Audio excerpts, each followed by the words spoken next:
በኋላ የትዳር አጋር ስንፈልግ ሁሉን ነገር ከዛ ሰው መፈለግ የኛን አለመብሰል የሚያሳይ ነገር ነው እንጂ መራጭነታችን ወይም ደግሞ ዋው የሚያስብል ነገር አይደለም። እንዲሁም ደግሞ ባይ ዲፎልት ሁሉን ነገር እኔ ሙሉ ሳልሆን ስቀርና ሁሉን ነገር ከዛ ሰው የምጠብቅ ሲሆን ባይ ዲፎልት የማቀርበውም ነገር የለኝም። የማቀርበውም ነገር በጣም ውስን ነው ማለት ነው። ስለዚህ ያ ሰው ምን ተሰጥቶት ነው ያንን ሁሉ የሚሰጠው?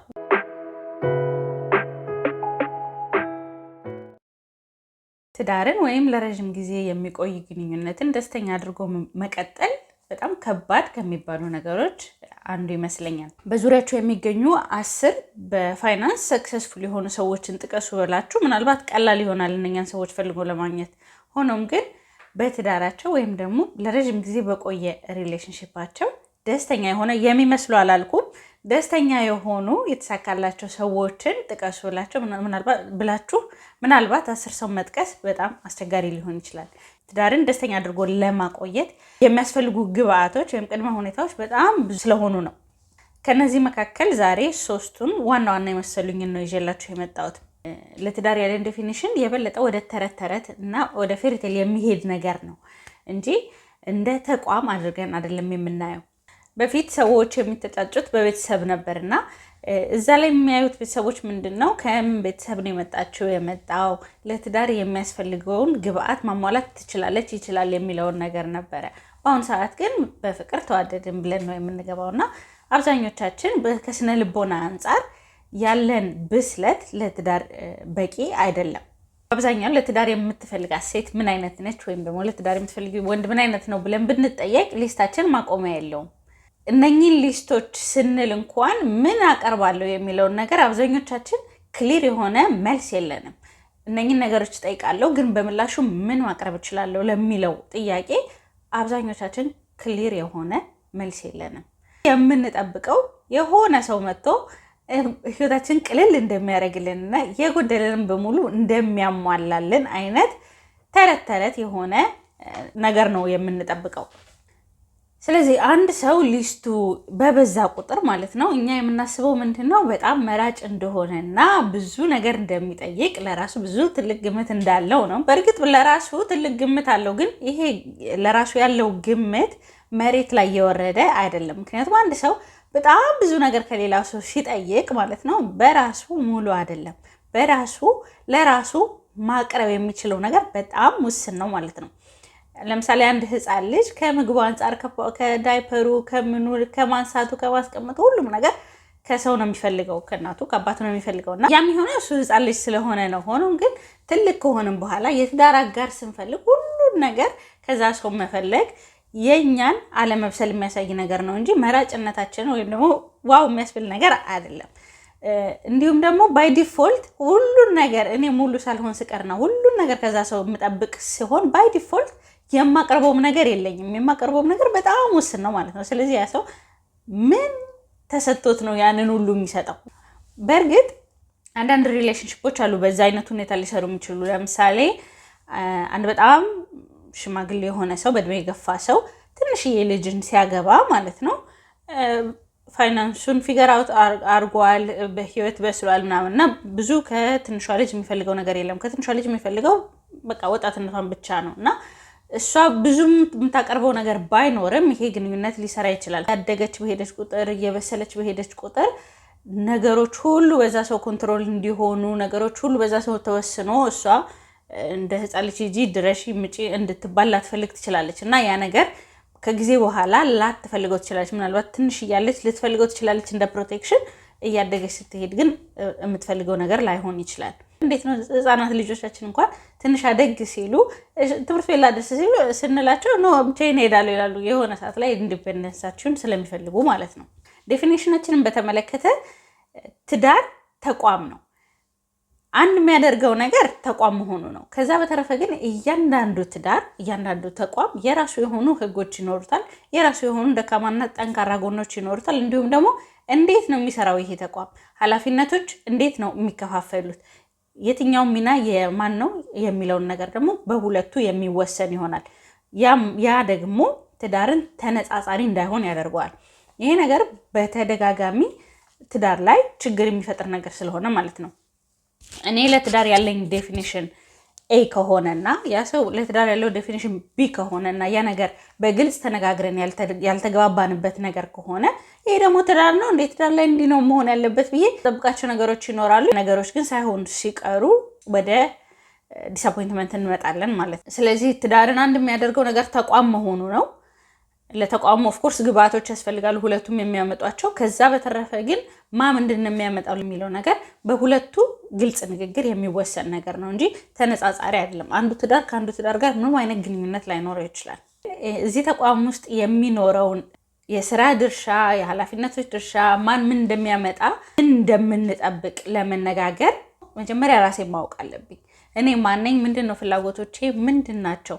ልችላቸው የምችላቸው ነገሮች ምንድን ናቸው? የማልደራደርባቸው የሚለውን ነገር መጀመሪያ እኔ ከራሴ ጋር ተስማምቼ የወሰንኩ ሰው መሆን አለብኝ።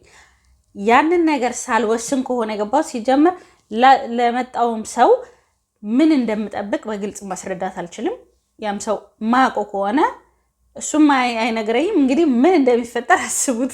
ትዳር መጀመሪያ የራስ ብስለትን ይጠይቃል። እኔ ከራሴ ጋር ተስማምቼ ምን እንደምፈልግና ምን እንደማልችል ምን እንደምችል ግልጽ የሆነ ነገር ሊኖረኝ ይገባል። ለዛም ሰው መንገር እንድችል ማለት ነው።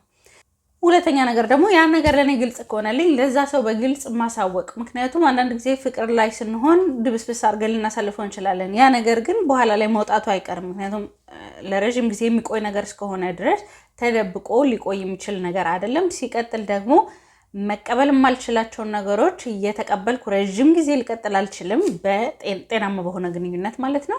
እንዲሁም ደግሞ መቀበል የምፈልጋቸውን ነገሮች ሳልቀበል ረዥም ጊዜ መቀጠል አልችልም፣ ሰላማችንን እንደያዝን ማለት ነው። ስለዚህ እነኚህ ነገሮች በግልጽ ማወቅ አለብኝ፣ በግልጽ ደግሞ መናገር አለብኝ። ያም ሰው በግልጽ መናገር አለበት እና የምንገባበት ነገር ምን እንደሆነ ኤክስፔክቴሽናችን ክሊር እንዲሆን ማለት ነው። ምክንያቱም ዲፋይን ያልሆኑ ኤክስፔክቴሽኖች ብዙ አለመግባባቶችን ስለሚፈጥሩ።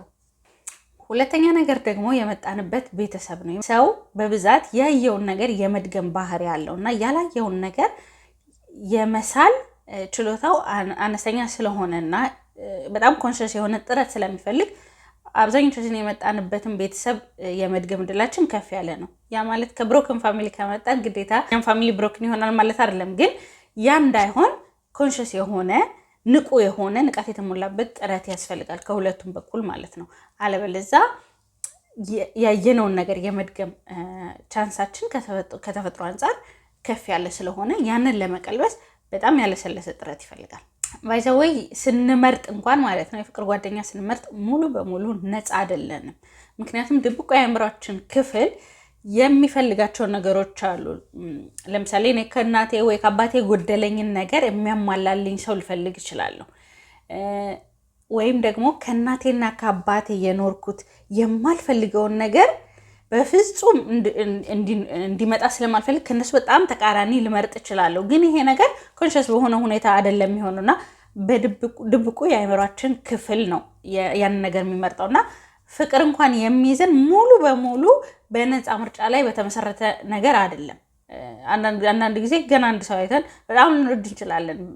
ያ ማለት ባህሪውን አጣርተን ምናምን አይደለም፣ ግን ድብቁ የአእምሯችን ክፍል የሰጠው ሪስፖንድ ነው ከዛ ሰው ፍቅር እንዲይዘን ሊያደርግ የሚችለው። ስለዚህ ስንመርጥ ራሱ ሙሉ በሙሉ ነፃ የሆነ ምርጫ አይደለም ያለን እና ያ ደግሞ ነገሮችን የበለጠ ኮምፕሊኬትድ ያደርጋቸዋል። እስፔሻሊ ደግሞ ራሴን የማወቅ ራሴን የመገምገም ባህሪም በጣም ሎው ከሆነ ከገባሁበትም በኋላ ለምን እንደገባው ማወቅ ስለምቸገር ነገሮች የበለጠ ይወሳሰባሉ። ሶስተኛው ደግሞ ኢሞሽናል ኢንተለጀንስ። ኢሞሽናል ኢንተለጀንስ እንዲኖረኝ መጀመሪያ የኔን ስሜቶች በጥልቅ የመረዳት አቅም ሊኖረኝ ይችላል። የሌላኛውን ሰው ስሜት መረዳት ከመቻሌ በፊት እኔ ከራሴ ጋር የተስማማው ሰው መሆን ይኖርብኛል። እኔ ስሜቶቼን ማዳመጥ ፕሮሰስ ማድረግ መቻል አለብኝ። የሌላውን ስሜት ማዳመጥ እንድችል ማለት ነው።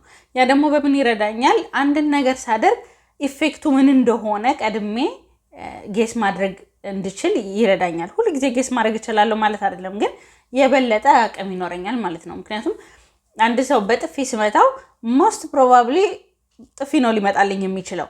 ምናልባት ስቆም ሊያልፈኝ ይችላል። ያ ግን ናቹራል ሪስፖንስ አይደለም እና ናቹራል ሪስፖንስ እንዳልሆነ ካወቅኩኝ ማለት ነው በጥፊ ስመታ ያ ሰው ቢስቅ እንኳን ውስጡ የተቀመጠ አንገር እንዳለና በሆነ ሚስ ሊወጣ እንደሚችል መገመት እችላለሁ። ሆኖም ግን ኢሞሽናል ኢንተለጀንስ ከሌለኝ በጥፊ መትቼው ሲስቅ ኦኬ በቃ ይሄ ሰው በጥፊ ሲመታ ይስቃል ብዬ ነው የምወስደው እንጂ ያ ነገር ያ ሰው በራሱ ምክንያቶች ምናልባት ኮንፊደንስ ስለሌለው ሊሆን ይችላል፣ ምናልባት ግንኙነቱ ላለማጣቱ ሊሆን ይችላል፣ ሊስቅ ይችላል። ስለዚህ እኔ የማየው ምንድነው ከላይ የሚሆነውን ነገር ማለት ነው። እንዴ ይሄ ሰውዬ እኮ እንደዚህ አድርገው ይስቃል እና ስለዚህ ደግሜ ያደርገዋለሁ።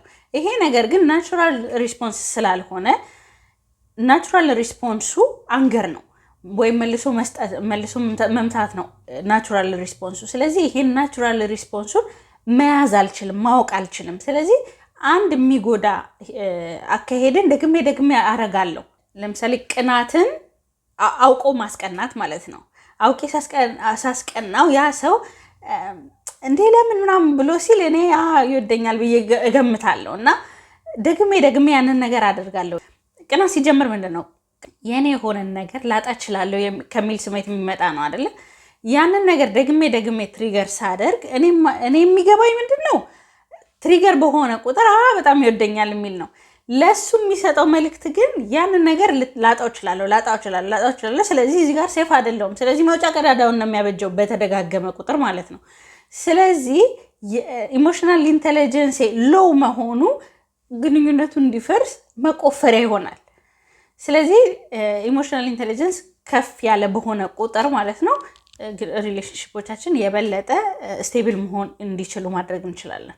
ያ ግን መጀመሪያ ራስን ማወቅ ይጠይቃል። ከራስ ስሜቶች ጋር መዋሃድን ይጠይቃል። ሁለት ሰው የማሰብ አቅም በኢሞሽናል ኢንተለጀንስ ሲሆን ያ ሰው የመጣው የሆነ ነገር ፈልጎ እንደሆነ አንደርስታንድ አደርጋለሁ እንጂ ከላይ እንደጠቀስኩት በቃ የኔን ሊስት ሊያሟላ የሚፈልገውን ነገር ሁሉ ሊሰጠኝ እና ህይወቴን ቀላል ሊያደርግ ሊያገለግለኝ እንዳልመጣ መረዳት እችላለሁ። እኔም እዛ ሰው ጋር የሄድኩበትን ምክንያት ስለማውቅ ማለት ነው። ማንኛውም ሰው የሆነ ነገር ሲያደርግ የሆነ ከራሱ ጋር የተያያዘ ምክንያት አለው እና ያንን ነገር ስለምረዳ ያም ሰው የመጣው ከራሱ ጋር የተያያዘ ምክንያት እንዳለ መረዳት እችላለሁ። ያንን ነገር ደግሞ አውቄ የኔንም ጥቅም መጠበቅ የዛም ሰው ጥቅም እንዲጠበቅ መጣሬ ግንኙነቱ እንደሚቀጥል ጋራንቲ ሊሆነኝ የሚችለው ኦልሞስት ብቸኛ መንገድ ነው፣ ሰልፍ ኬር ነው። ምክንያቱም ያ ነገር ድንገት ፈርሶ እንደማልጎዳ ሊያረጋግጥልኝ የሚችል ብቸኛ ነገር ቢኖር ያ ስለሆነ ማለት ነው። ለራሴ ስል ማድረግ ያለብኝ ነገር ነው። ይሄን ግን ማድረግ የምችለው እና በዚህ መልኩ ልረዳው የምችለው ኢሞሽናል ኢንተለጀንስ ካለኝ ነው። አለበለዚያ እኔ የበለጠ ወስጄ ትንሽ ሰጥቼ የበለጠ መውሰዱ ላይ ነው የማተኮረው። የዚህ ውጤት ግን ከጊዜ በኋላ ማለት ነው ትንሽ ተቀብሎ የሆነ ሰዓት ላይ ሰልችቶ በቃ ብሎ ይሄዳል። ምክንያቱም ምንም ነገር እያገኘ አይደለም፣ የበለጠ ሉዝ እያደረገ ነው ያ ሰው። ከሰላሙ ሊሆን ይችላል፣ ከፋይናንሱ ሊሆን ይችላል።